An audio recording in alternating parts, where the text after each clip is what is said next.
Aujourd'hui, je vous propose le résumé d'un livre qui se nomme Tolkien et les sciences et qui a été coécrit par une multitude d'experts, dont trois qui sont Laurent Lehoucq, qui est astrophysicien au CEA de Saclay, qu'on peut voir assez régulièrement sur YouTube puisque sa vocation assumée est de vulgariser les sciences.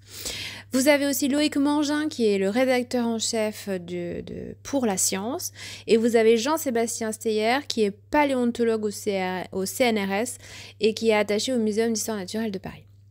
Alors cet ouvrage en fait c'est donc 38 experts qui sont archéologues, astrophysiciens, philosophes, botanistes, il y a des paléontologues, il y a des économistes, il y a des psychanalystes, des volcanologues, des chimistes et même des médecins, etc., etc. Et en fait, ils ont passé au tamis les nombreux romans, les poésies et toutes les correspondances que Tolkien avait pu produire pour en dévoiler les racines scientifiques. Et donc le livre se décline en chapitres et qui font ainsi l'objet d'une découverte. Le sens caché de l'anneau qui corrompt, la question de savoir pourquoi les hobbits ont de grands pieds, quelle serait l'origine du peuple des nains, les animaux qui auraient inspiré les dragons, etc., etc. Et ce livre, il est destiné, je pense, aux fans de Tolkien, mais aussi aux gens qui seraient amoureux des sciences et même aux autres. Et parce qu'il va nous éclairer d'une lumière assez inédite sur ce qu'on peut appeler cette œuvre-monde que Tolkien a inventée de toutes pièces.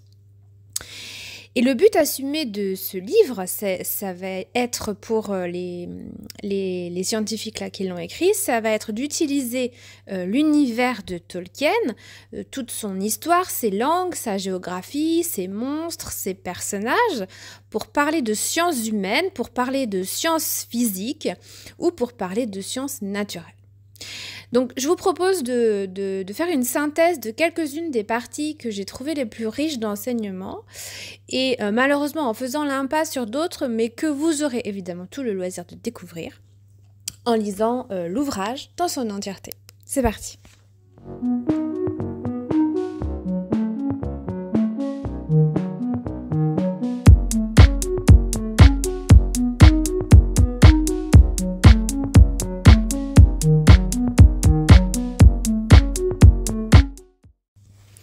Tolkien, lui, il est prof de philologie, c'est-à-dire qu'il étudie les langues, l'histoire des langues, au travers des textes qu'on peut retrouver.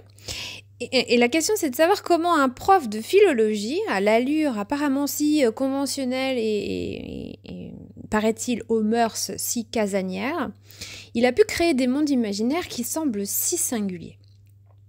Et grâce à Tolkien, qui est finalement chercheur, mais aussi un illustrateur et puis un rêveur, les auteurs tentent en fait là de montrer combien cette opposition entre un scientifique et un rêveur, elle est absurde. Tolkien, il avait une passion qui était le dessin.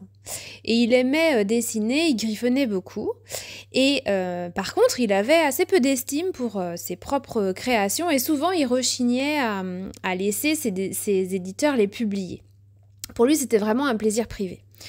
Et alors, comme il prenait en fait un soin maniaque à la cohérence temporelle et aussi spatiale de son récit, il créait aussi des cartes et il les dessinait. Et ça, ces cartes-là, pour tous ceux qui ont lu l'œuvre de Tolkien, ils savent que c'est un peu la pierre angulaire de son œuvre. Et ce qui va frapper dans ses œuvres, surtout, dans ses dessins-là en l'occurrence, surtout quand on va les comparer avec les scènes de bataille et les monstres, et les tours de ceux qui ont illustré les œuvres de Tolkien plus tard. Donc si on compare ce que Tolkien a dessiné avec les illustrateurs qui vont suivre, ce qui marque en fait, c'est que les dessins de Tolkien, ils sont assez empreints d'un aspect paisible et bucolique. On a des forêts profondes, on a des montagnes vertigineuses, on a même des trolls qui finalement ne semblent pas vraiment menaçants. Et il est difficile ici là, de ne pas faire le lien entre l'enfance de Tolkien et puis son amour pour les vertes vallées des Midlands. Puisque finalement, Tolkien, c'est un petit peu le hobbit qui aime par-dessus tous les arbres. Et il y a énormément d'arbres, ils sont omniprésents dans son œuvre. Et l'Angleterre de la fin du 19e siècle, pour resituer un peu le contexte, elle, à l'inverse, elle baigne dans les fumées d'usines, de l'industrialisation qui est galopante en Angleterre. Et les ingénieurs, eux, leur mission finalement de l'époque, c'était d'asseoir la domination de l'homme sur la nature, comme d'ailleurs on peut en fait en faire l'allégorie de la suprématie de l'Empire britannique sur le reste du monde. Et finalement, le progrès pour Tolkien, ça s'apparente un petit peu à une sorte de Sauron qui, par des vaines promesses de pouvoir, eh bien, ça nous aliène et nous éloigne des bienfaits de cette nature que nous cherchons à dominer. En fait, la question de cette partie, c'est les scientifiques, est-ce qu'ils ont de l'imagination? Et comment un homme comme Tolkien, qui n'a que trop peu voyagé, il peut inventer des endroits comme Barad-dûr, comme la Lothlórien, tous ces endroits féeriques que les gens connaissent s'ils ont lu les œuvres de Tolkien.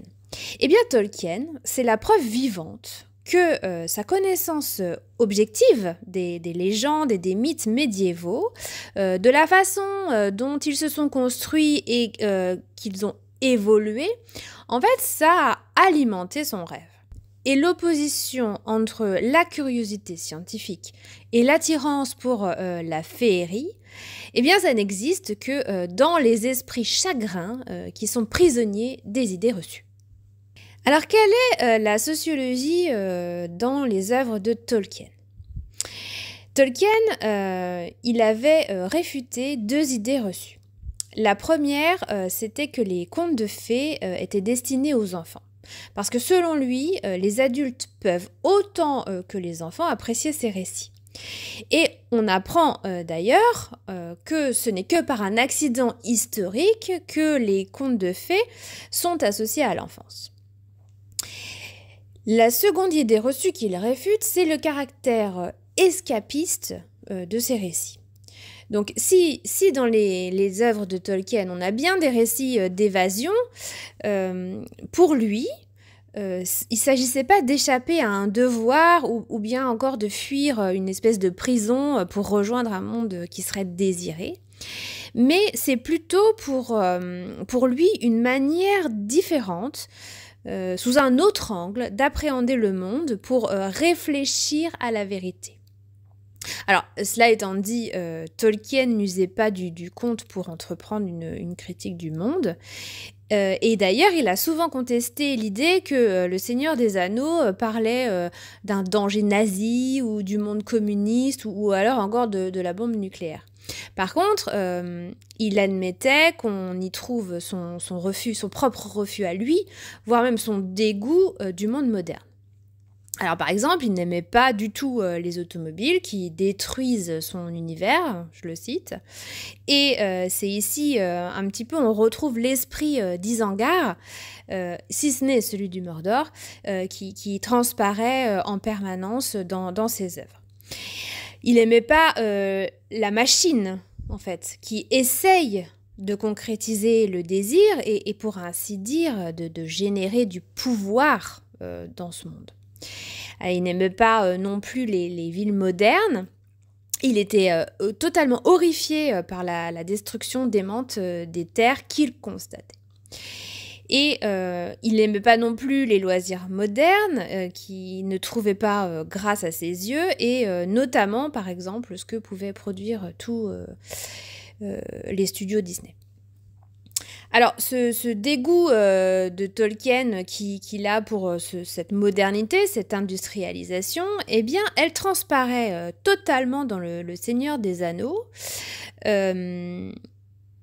notamment quand Saruman emprisonne Gandalf tout en haut de leur tank, d'où il va observer le paysage, et pour ceux qui ont vu le film ou qui se souviennent du livre, donc le paysage est est troué de puits et de forges qui sont remplis de loups et d'orques et qui sont parcourus d'une fumée sombre. Et cette description, finalement, est-ce qu'elle ne s'appliquerait pas tout simplement à l'Angleterre, qui a été à l'avant-garde de la révolution industrielle? Alors, quel est le rapport de Tolkien avec l'économie? Je pense qu'on est assez d'accord pour dire que la science sociale qui domine le monde, c'est bien l'économie. Et pourtant, de l'économie, on n'en trouve pas du tout trace dans les récits de Tolkien. Parce qu'il fait référence à des temps, alors même si ce sont des temps imaginaires, où en fait l'économie n'est pas au centre de la vie sociale. Et le monde de la Terre du Milieu, c'est incontestablement un monde qui est pré-économique. Et si Le Seigneur des Anneaux, c'est l'histoire de la fin du monde des elfes, lesquels elfes ne se soucient pas du travail des métaux comme les nains, ils ne se soucient pas non plus du labourage comme c'est le cas des hobbits, et ils ne se soucient pas du commerce comme c'est le cas pour les hommes. Et on peut aussi supposer que c'est aussi la fin du monde de l'art face à celui du commerce. Alors, ce qu'on sait de Tolkien au travers de ses correspondances qu'on a retrouvées, c'est qu'il n'affectionne pas particulièrement les sciences économiques pures et voire même il ne les maîtrisait pas. Il n'aimait pas non plus le socialisme qui est pour lui, je cite, l'esprit du mal. Et plus généralement, il est opposé à la planification et à un État qui amène, selon lui, au totalitarisme. Alors, évidemment, quand on parle d'économie, on parle de monnaie. Alors oui, il y a de la monnaie qui existe dans les œuvres de Tolkien, mais finalement, elle est là que comme pur produit de cupidité. Le roi, par exemple, le roi des elfes qui cherche à posséder pour surpasser les anciens, où on a aussi encore l'exemple de Smaug, le dragon, qui aime se vautrer dans l'or, ou encore les nains qui creusent toujours plus profond pour trouver le mithril et qui finissent mal. Alors dans les textes de Tolkien, ça fourmille de références aux filiations et aux parentèles qu'on retrouve dans les sagas nordiques, qui est la grande source d'inspiration de Tolkien. Alors chez les hobbits par exemple, le poids de la famille c'est primordial et il y a un souci particulier qui est attaché à la relation entre les cousins et aussi la relation entre l'oncle maternel et le neveu. Ce que Lévi-Strauss, l'ethnologue, appelait une relation avinculaire. Alors, les théories ethnologiques de la famille, elles se sont construites autour de l'alliance et de la filiation, mais parfois, ce n'est ni l'une ni l'autre. Et par exemple, Claude Lévi-Strauss nomme maison une personne morale qui serait détentrice d'un domaine composé de biens matériels et immatériels. Et la maison se perpétue en transmettant son nom, sa fortune et ses titres en ligne directe ou bien fictive. Et Lévi-Strauss y généralise ce concept de maison aristocratique et ce n'est pas un hasard si le concept de maison est si récurrent chez Tolkien. Alors, on peut parler de la structure politique de la comté qui reflète assez bien les préférences politiques de Tolkien, qui est, vous ne serez pas surpris, assez conservateur, il n'était pas démocrate. Et ses opinions, ça penchait soit vers l'anarchie, mais au sens philosophique du terme, soit vers la monarchie non constitutionnelle. Et le pouvoir traditionnel typique des communautés domine la comté et la plupart des peuples que l'on va rencontrer dans le récit de Tolkien. On a le pouvoir charismatique qui est celui d'un seul individu, d'un meneur de foule ou d'un homme providentiel et qui tient à ses qualités qui lui sont propres et à la relation qu'il a réussi à instituer. C'est le cas de Sauron. Gandalf, lui, il va revêtir plus un pouvoir rationnel légal parce que sa magie va supposer un certain degré de maîtrise et aussi de technique que va lui conférer une compétence reconnue, source de ce type de pouvoir. Mais ce pouvoir-là ne vaut pas le pouvoir charismatique. Et Gandalf contre Sauron, eh bien, c'est le pouvoir traditionnel contre la démocratie représentative. L'un veut s'approprier la Terre du Milieu et l'autre cherche à la sauver, c'est-à-dire sauver un monde régi par le pouvoir traditionnel. Ce serait intéressant de savoir ce que penserait Darwin du monde de Tolkien.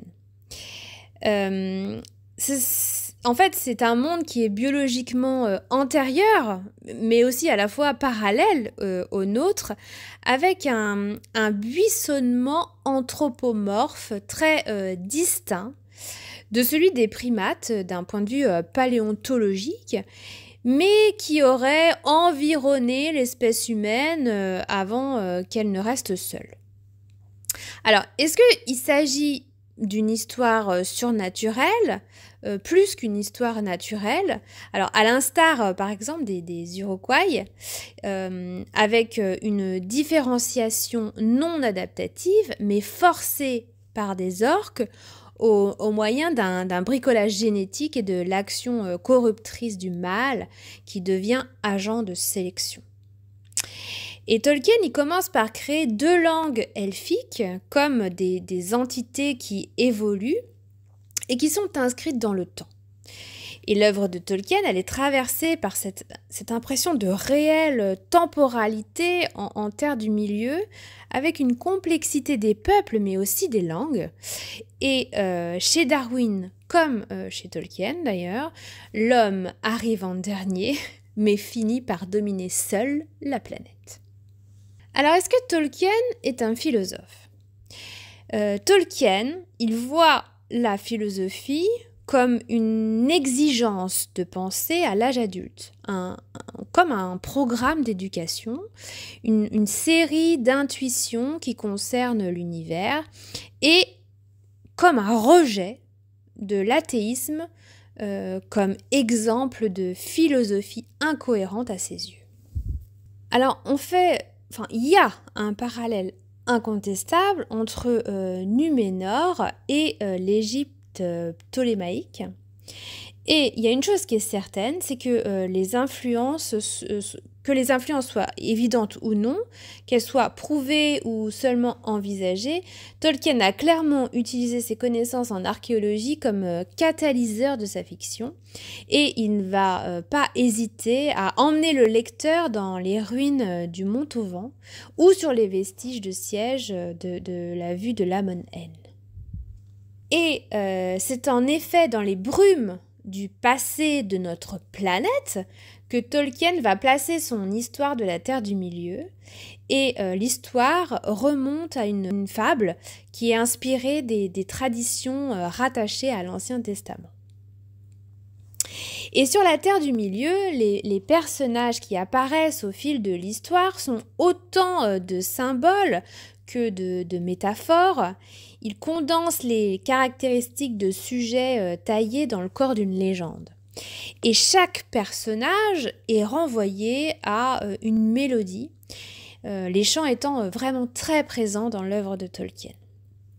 Alors on a les chants diaboliques, qui sont toutes les figures diaboliques qui se caractérisent par une dépendance psychique à une figure tutélaire.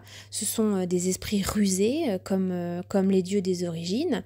Ils peuvent envoyer leurs pensées directement dans le cœur des espèces qui leur sont inférieures, et leur seul but, c'est de séduire. Et Sauron est la représentation de l'enfant diabolique, celui qui, se sentant ontologiquement lésé, ne cesse de s'en prendre à ses parents et à sa fratrie. Et l'enfant diabolique, il se sent humilié dans son désir de puissance, il se sent victime d'une injustice de la part des instances tutélaires et de sa fratrie, et il cherche un surplus d'amour associé à une reconnaissance qui serait sans borne. Et l'enfant diabolique, il construit son psychisme dans la haine du prochain. C'est finalement l'otage d'un imaginaire totalitaire qui est fait de jouissance et d'accomplissement de ses fantasmes, de maîtrise et de domination. On a aussi l'idée de la haine en héritage. Et sur la Terre du Milieu, les orques et les autres espèces qui sont inférieures, comme par exemple les araignées, les corbeaux, les dragons, ils se sont rangés du côté des forces crépusculaires de Sauron. Et les agents du mal, que sont Morgoth et Sauron, sont leurs pères nourriciers. Et pour les esclaves du mal, la seule échappatoire, c'est quoi? Eh bien, c'est la mort. Il y a aussi la mélodie de l'anneau unique, l'anneau de pouvoir, qui est l'objet corrupteur par excellence. Et cet objet, il possède sa volonté propre. Et il passe de main en main par son seul désir. Et la fonction de l'anneau, c'est de prendre au piège les personnes qui sont corruptibles. Et tel est le pouvoir du corrupteur que d'éveiller chez les mortels des fantasmes de toute puissance, ainsi que le fol espoir d'échapper un jour à leur funeste destin, et donc à être immortels. Et tous ceux qui entrent en contact avec l'anneau, ils sont immédiatement corrompus parce que l'anneau, ce n'est pas un objet qui est maîtrisable, il est objet de désir. Et en tant que tel, son pouvoir est révélateur. Et Gollum, il incarne parfaitement la folie distillée par la puissance de l'anneau unique, parce que posséder l'anneau, c'est devenir l'otage d'un désir dont le sujet ne peut se défaire que par la mort ou la perte réelle de l'objet. Et le Seigneur des Anneaux, ce n'est pas Sauron, mais c'est bien l'anneau unique. Et le pire destin que puisse subir un sujet, c'est d'être réduit à une invisibilité de l'être, à l'instar des hommes qui sont tombés sous le charme des 7 anneaux et qui les transforment en spectres. Et ces Nazgûl, qui sont des fantômes, des non-morts, qui sont passés de l'autre côté, eh bien, aucune arme ne les atteint, sauf les lames elfiques. Et leur simple proximité empoisonne le souffle humain et leurs armes interdimensionnelles infectent ce qu'elles entaillent jusqu'à ce que le corps du blessé s'évanouisse dans l'ombre, ce que Frodon risque avant que les elfes ne le sauvent. Et les Nazgûl, ils sont fondus dans le désir de leur maître. Et ce ne sont pas des prêtres, ce sont des fonctionnaires. Et on a cette idée de la lumière du Père, parce qu'à l'inverse, dans le récit, on a la figure d'Aragorn, qui est l'homme du bien, qui s'engage à la conquête de son héritage. Et parce qu'ils sont faibles, les hommes doivent pousser vers la lumière, lutter contre les séductions qui les éloignent de quoi? Eh bien, de la fraternité. Et l'homme ne s'accomplit pas dans la possession, mais dans la transmission. C'est ça qu'essaye de nous transmettre Tolkien comme idée. Et au-delà de cette mise en scène guerrière du Seigneur des Anneaux, en fait, c'est une leçon de sagesse que propose cet ouvrage. Donc, les parties suivantes s'attaquent plus à des explications scientifiques. Ils confrontent le monde de Tolkien avec la réalité scientifique de notre monde réel. Au niveau de l'invisibilité que peut conférer l'anneau, évidemment, tout le monde rêve d'être invisible, ça c'est sûr. Et une fois qu'on est invisible, en fait, il semble difficile de conserver ce que nous aurions d'honnêteté ou d'intégrité, parce que finalement, quand on disparaît, eh bien, avec nous, avec notre image, disparaissent aussi les contraintes morales. Et c'est la question qui est traitée par Platon dans son allégorie de l'anneau de Gygès. Qu'est-ce qui oblige un homme rendu invisible à avoir un comportement moral ? Et c'est aussi le sujet qui est traité par Orson Welles dans son roman L'homme invisible, où le chimiste Griffith découvre et teste sur lui le sérum d'invisibilité et commettant vol et crime, le personnage va s'enfermer dans une spirale infernale qui le mènera à la mort. Parce que n'existant plus socialement ou moralement, l'individu qui est devenu invisible peut aussi se laisser aller à quoi? Eh bien, à ses pulsions et à ses fantasmes. Pour ce qui concerne des méthodes d'invisibilité, ça varie selon les genres. La fantasy favorise plutôt la magie, alors que la science-fiction va plutôt mettre en avant des procédés physico-chimiques. Et par exemple, Jen des 4 Fantastiques, elle peut se rendre invisible après avoir été irradiée par des rayons cosmiques lors d'une expédition spatiale. Dans la série L'homme invisible, c'est Daniel Westin qui utilise une machine à rayons. Et chez Tolkien, eh bien, les personnages revêtent une cape elfique ou bien mettent au doigt un anneau. Et cette cape elfique, c'est plutôt une sorte de camouflage finalement, c'est une stratégie de furtivité qui a été d'ailleurs retenue par la sélection naturelle pour passer inaperçue aux yeux des prédateurs ou bien des proies, et elle est rendue possible grâce à des cellules qui sont, des cellules pigmentaires de la peau. Alors, ce sont des cellules qu'on appelle chromatophores et iridophores, qui réfléchissent différemment la lumière selon leur état. Mais la cape elfique, c'est pas un objet, c'est pas quelque chose qui est vivant, elle n'est pas vivante cette cape. Donc en fait, il ne s'agit pas d'un organisme mimétique qui recouvre les héros en cas de besoin. Et en 2014, il y a un groupe américano-chinois qui développe des techniques d'une espèce de peau, enfin c'est pas de la peau, mais il parle d'une peau qui est à la fois capteur, c'est-à-dire qui copie le décor à l'arrière, et à la fois aussi un afficheur de ce même décor à l'avant. Et pour ça, il a fallu 5 couches de matériaux qui ont été nécessaires, et pour l'instant, il n'y a que des motifs en noir et en blanc qui apparaissent sur ces matériaux. Donc c'est pas encore au point. Et la même année, la DGA présente son projet qui s'appelle Caméléon et qui couvre un plus grand spectre de longueur d'onde qui va du visible jusqu'à l'infrarouge, ce qui est assez intéressant pour rester indétectable, surtout la nuit. Mais pour se rendre invisible, le moyen le plus efficace reste quand même l'anneau unique, mais le passer à son doigt, évidemment, n'est pas sans conséquence parce qu'il altère aussi le physique et l'esprit de ceux qui le portent. Et on le sait puisque Sméagol en fait la douloureuse expérience.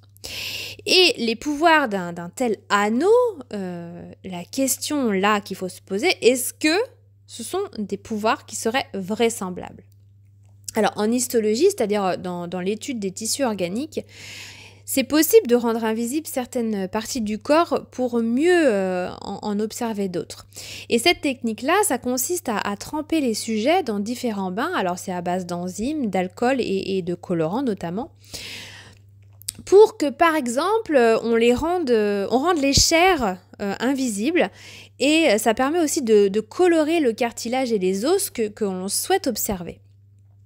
Alors ça permet d'éviter de faire des dissections puisqu'on voit par transparence en fait ce qui se passe à l'intérieur d'un organisme. Et le cerveau d'une souris qui est sacrifié dans un bain d'hydrogel, c'est-à-dire une substance semblable à celle que l'on met dans les petits récipients où on plonge nos lentilles jetables, eh bien ça a été rendu possible. Enfin, le cerveau de la souris a été mis dans ce bain d'hydrogel et il a été rendu invisible. Parce que les molécules de ce gel, elles sont rentrées dans les tissus pour former une espèce d'armature souple et transparente avant d'ôter tous les lipides cellulaires opaques à la lumière. Alors l'anneau de Sauron, comme un espèce de gadget de James Bond, est-ce qu'il contiendrait finalement ce genre de produit, ce genre de gel qui rend invisible la personne qui passe l'anneau au doigt ? Alors la réponse est carrément non, parce qu'en fait, il rend invisible son porteur aux yeux de ceux qui l'entourent. Et par contre, il le rend visible aux yeux de Sauron et de ses sbires, les Nazgûl. Et Frodon, il pouvait autant être vu de ces derniers qu'il pouvait lui-même les voir. Donc ça, c'est un principe physique. On parle du principe de retour inverse de la lumière. Et du coup, ce principe voudrait qu'un homme invisible, s'il ne peut être vu, eh bien en fait, il est aussi aveugle.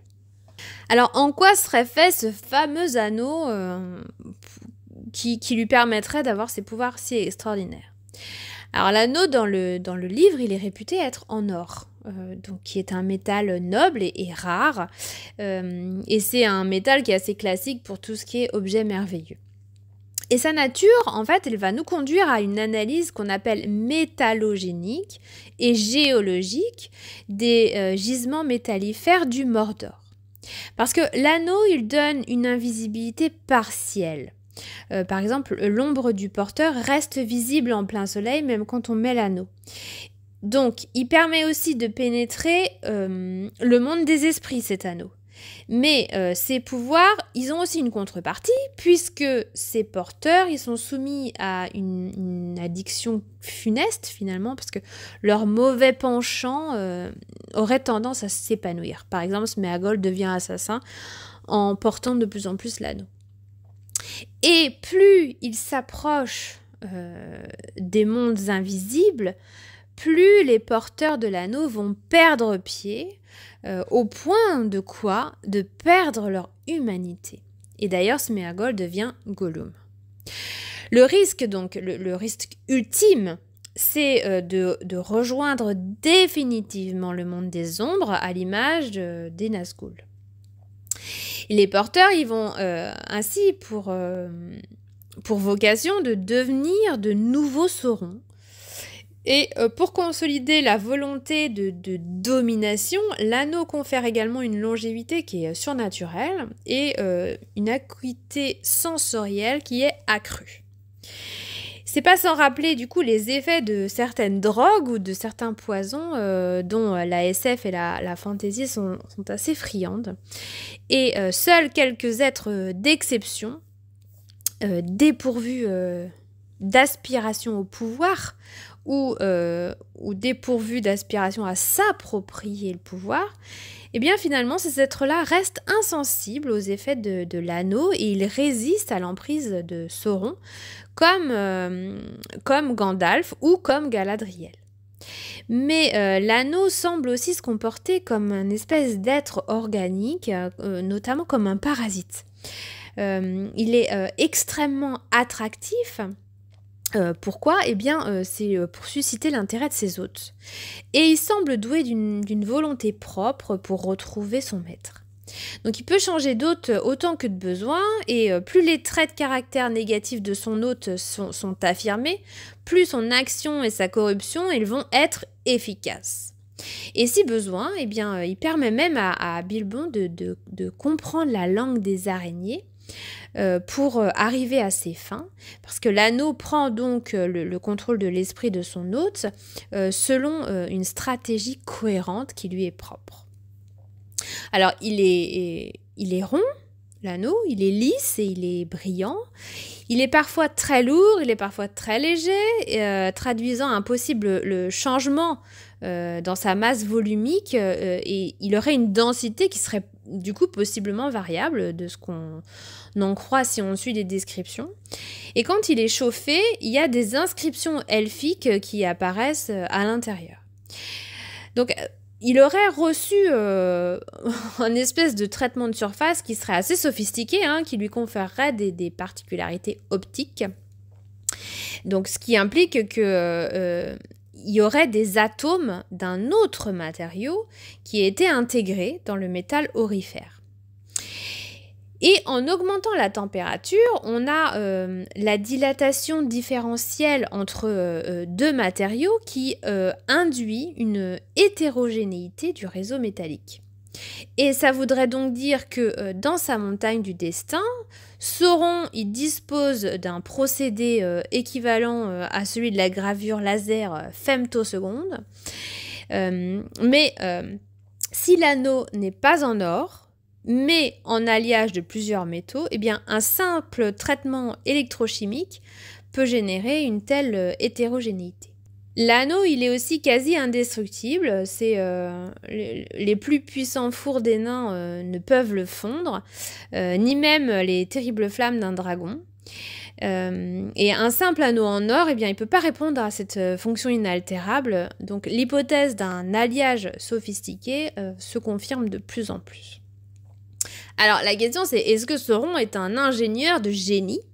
Eh bien, Sauron est un être divin de second rang qui était au service des Valar qui lui enseignent le métier de forgeron. Donc il maîtrise à la fois la magie et la métallurgie. Et ce mélange-là, eh bien, on appelle ça comment? On appelle ça l'alchimie. Et les alchimistes, ils rêvaient de quoi? Eh bien, de pouvoir transformer le plomb en or à l'aide de la pierre qu'on appelait philosophale, qui est une sorte de catalyseur imaginaire et qui est promoteur de la vie éternelle. Pour ce qui est des éléments chimiques, comment ça se passe? On a donc tous les éléments chimiques qui sont composés de 3 choses. La première chose, c'est qu'on a les protons. Et la deuxième chose, on a les neutrons qui sont assemblés en noyaux et autour duquel va graviter le 3e élément qui sont les électrons. On a le fameux tableau de Mendeleïev que tout le monde connaît au moins de nom, qui est un tableau qui regroupe tous les éléments et qui les classe en fonction de quoi? Eh bien en fonction de leur nombre de protons. Et va leur donner un numéro atomique. Ce numéro atomique, on le nomme Z. Donc pour un même élément, le Z, il reste toujours stable, alors que le nombre de neutrons, lui, en revanche, peut varier. Et un même élément présente donc plusieurs variantes, et ces variantes, on les appelle des isotopes. Et certains isotopes sont radioactifs, c'est-à-dire instables. Et au cours du temps, ils vont se débarrasser de particules pour revenir, alors de manière très lente, mais pour revenir sur l'isotope qui est stable et qui est le plus abondant. Alors, l'or, il a un Z de 79. Son voisin de droite, qui est le mercure, il est à 80. Et le thallium qui est encore plus à droite, il est à 81. Et le plomb qui est encore plus à droite, il est à 82. Alors que à sa gauche, on va trouver le platine qui est à 78. Et encore plus à gauche, on va trouver l'iridium qui est à 77. Alors quand on va bombarder de neutrons le platine ou le mercure, c'est possible d'obtenir de l'or. C'est ce qu'on appelle le phénomène de la fission nucléaire. Et cette transmutation, elle a été réalisée en 1941 par un réacteur nucléaire qui n'est autre que finalement une source de neutrons rapides. Et l'or obtenu, eh bien, il est radioactif. Rappelons enfin que l'isotope stable de l'or, c'est le 197 AU. AU veut dire or. C'est-à-dire qu'on a 79 protons et on a 118 neutrons. Et cet or stable, il existe également dans les isotopes 195 AU et 196 AU, mais aussi 198 AU et 199 AU. Par contre, les 2 derniers que je viens de vous citer, ils sont radioactifs et ils ont une demi-vie de 2 à 3 jours. Donc, ils se transmutent spontanément en 198 Hg et 199 Hg, c'est-à-dire du mercure. Donc d'après ces infos, eh bien, on peut déduire que le Mordor, il pourrait être une zone d'activité nucléaire significative. Et que le sous-sol de la montagne du destin, il regorgerait de filons d'or et que comme Sauron ne semble pas disposer d'accélérateurs de particules pour effectuer cette transmutation, eh bien il semble que sa source radioactive, elle soit naturelle et donc géologique. Et ça existe dans le monde réel, dans la région d'Oklo au Gabon, où on a un réacteur nucléaire naturel qui a été découvert en 1972 et où le minerai d'uranium, il est enchâssé dans du grès et il est soutenu par du granit et il devient et il devient naturellement radioactif en présence d'eau. L'eau qui est un modérateur de neutrons rapides. Et ça explique la spécificité du sous-sol du Mordor et le fait que l'anneau, eh bien, il ne puisse être détruit que là-bas. Pour exemple, Oklo, il a une puissance entre 500 et 1000 mégawatts.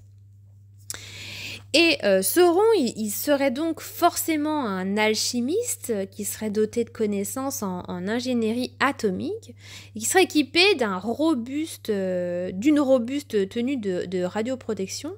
Et c'est pour ça qu'on pourrait expliquer sa lourde armure qui serait donc faite en plomb. Et chimiquement parlant, cette énergie permettrait la transmutation de mercure ou de platine en or, mais aussi en iridium et en platine qui constituerait aussi l'anneau. Et la présence de ces éléments qui seraient réputés pour leur dureté, eh bien expliquerait sa résistance mécanique accrue. Et l'anneau serait obtenu à partir de matériaux obtenus par bombardement neutronique de filons eurifères et de roches-mères qui formeraient un alliage improbable constitué des isotopes radioactifs de l'or, du mercure, du platine et de l'iridium. Cet alliage qui serait instable, hautement instable, ça expliquerait la montée subite en température de l'anneau au contact de certaines sources, ainsi que son changement de densité. Et les puissants rayonnements radioactifs des produits de fission, eh ben, ils expliqueraient quant à eux la mutation du pauvre Sméagol en terrible Gollum. Alors, rappelons que les autres porteurs de l'anneau étaient protégés. Sauron par son armure de plomb et Bilbon par le mithril. Et enfin, la radioactivité de l'anneau pourrait aussi expliquer son pouvoir d'invisibilité par le phénomène physique de Vavilov-Cherenkov, qui est un flash lumineux quand une particule chargée se déplace dans un milieu isolant avec une vitesse supérieure à celle de la lumière, ce qui est possible dans le vide, et créant une onde de choc lumineuse, et ça provoque la lumière bleue dans l'eau des réacteurs nucléaires, par exemple. Alors, imaginons que ce phénomène se produise au contact de la peau et que l'anneau trouverait le moyen d'émettre des particules à haute vitesse, eh bien, qui modifieraient les propriétés de réflexion et de diffraction de la lumière. Ça reste très hypothétique. Le médiévisme médical, il est partout. On a le souffle noir des Nazgûl, qui est explicitement une évocation de la peste pulmonaire. Et nul ne peut comprendre aujourd'hui une épidémie qui a tué 35% de la population en 3 ans, quand le sida en fait n'en a tué que 0,5% en 30 ans, donc on n'a pas de souvenir qui serait comparable à ce qu'a pu engendrer comme misère et perturbation la peste pulmonaire. Et les seuls thérapeutes du Moyen-Âge, en fait, ils évoquent l'herboristerie. Or, au Gondor, les maisons de guérison de Minas Tirith, elles hébergent un maître des herbes. Et l'action des racines et des plantes, elles étaient doublées d'un fort pouvoir placebo et mystique. Et pour se convaincre du parallèle, prenons Aragorn, qui, pour soigner Frodon, utilise l'Atlas. Et les talents de ce héros relève plus de l'incantation, du chamanisme et de l'exorcisme que de l'apothicarie. Et aussi chez les elfes, par exemple, la sénescence n'existe pas, c'est-à-dire le fait de vieillir. Et Gollum est lui clairement, dans le Seigneur des Anneaux, un exemple typique de schizophrénie. Alors, ce qui surprend le plus quand on rencontre les hobbits pour la première fois, ce n'est pas forcément la petite taille, mais ce sont plutôt cette impressionnante plante des pieds qui est en contact direct avec le sol et qui ne forme pas de voûte plantaire. Alors, elle permet évidemment de mieux répartir la pression au sol et ça confère aux hobbits un mode de déplacement qui est plutôt silencieux, voire furtif, et qui, ajouté à leur petite taille discrète, entretient bien leur réputation de cambrioleurs. Mais est-ce que leur taille est réaliste ? Alors, les mains des hobbits, elles sont, normales. Or, ce sont les mêmes groupes de gènes architectes qui interviennent dans la morphogenèse des membres antérieurs et postérieurs. Et des hobbits réalistes devraient donc posséder à la fois de grands pieds, mais également de grandes mains. Alors, pudeur oblige, on ne parlera pas de la taille du sexe qui semble, elle aussi, contrôlée par le même groupe de gènes architectes que les mains et les pieds.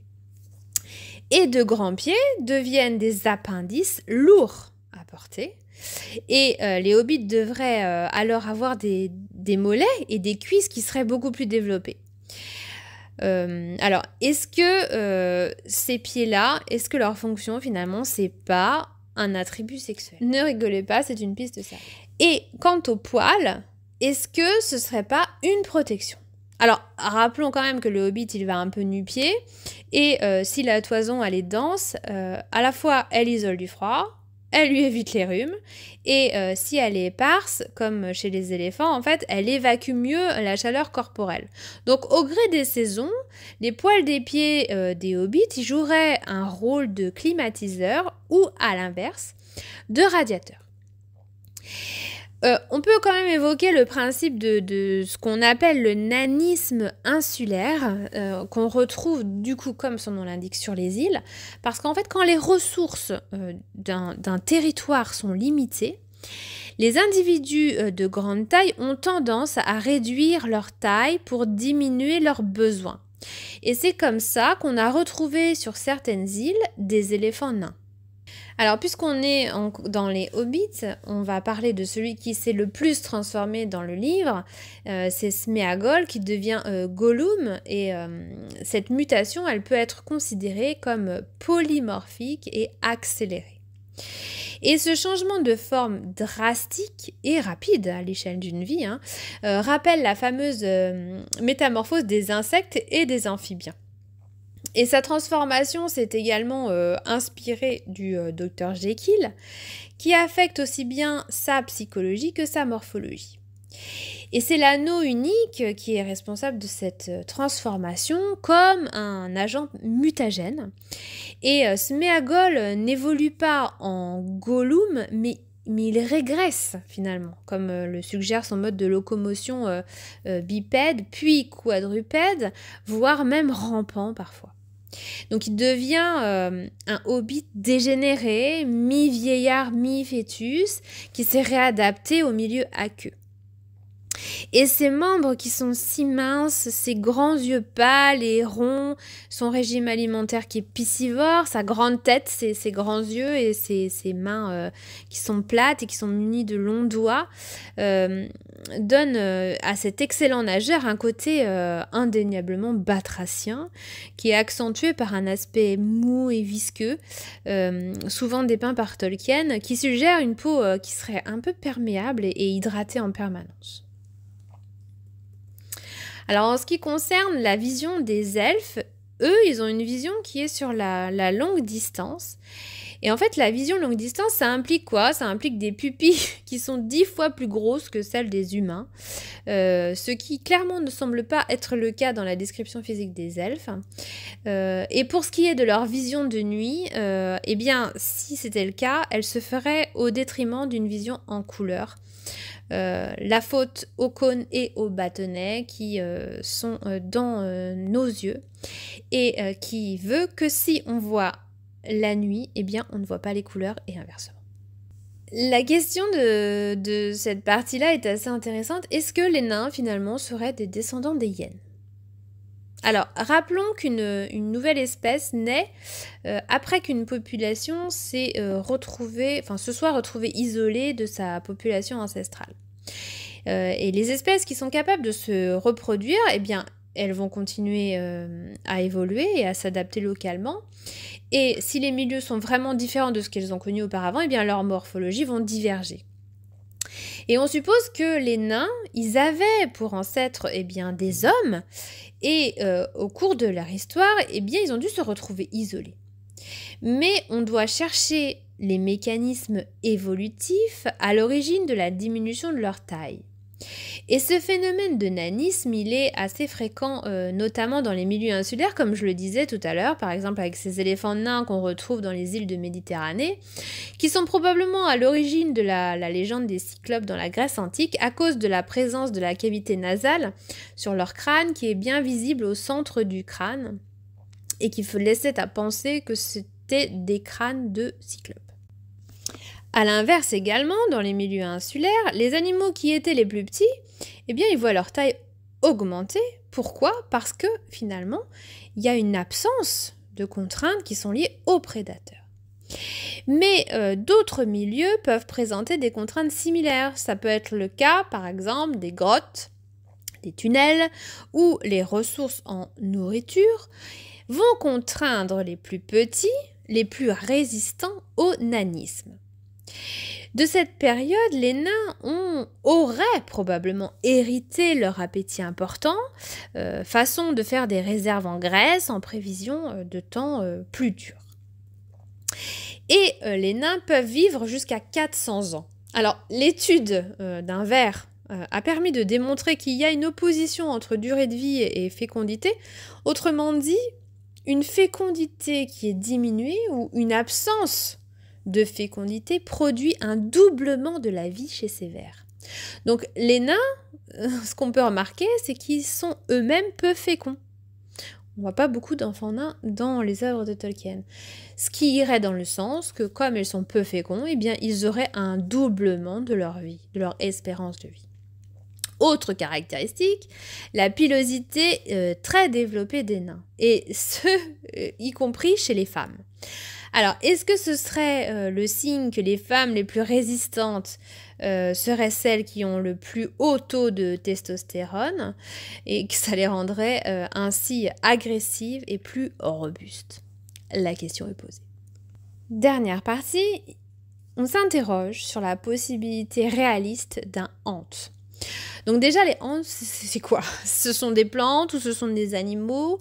Est-ce que ce sont des autotrophes? C'est-à-dire, est-ce que la plante fabrique sa propre nourriture à partir de la photosynthèse? Ou est-ce que ce sont des hétérotrophes? C'est-à-dire que ce sont des animaux qui se nourrissent d'éléments qui préexistent en dehors d'eux-mêmes? Est-ce qu'ils sont fixes versus mobiles? Ce sont tantôt des phasmes se nourrissant par photosynthèse ou tantôt des coraux branchus terrestres. Les deux existent dans la nature. Quant à savoir ce que sont réellement les hantes, on n'a pas vraiment d'indication scientifique plausible. Merci d'avoir écouté ce résumé de Tolkien et les sciences, livre coécrit par un conglomérat d'experts scientifiques. J'espère que vous aurez appris des choses, que ça vous aura intéressé ou tout du moins amusé. N'hésitez pas à vous abonner pour recevoir la notification sur la prochaine vidéo, à partager et à liker. Merci et à bientôt pour la prochaine vidéo. Ciao!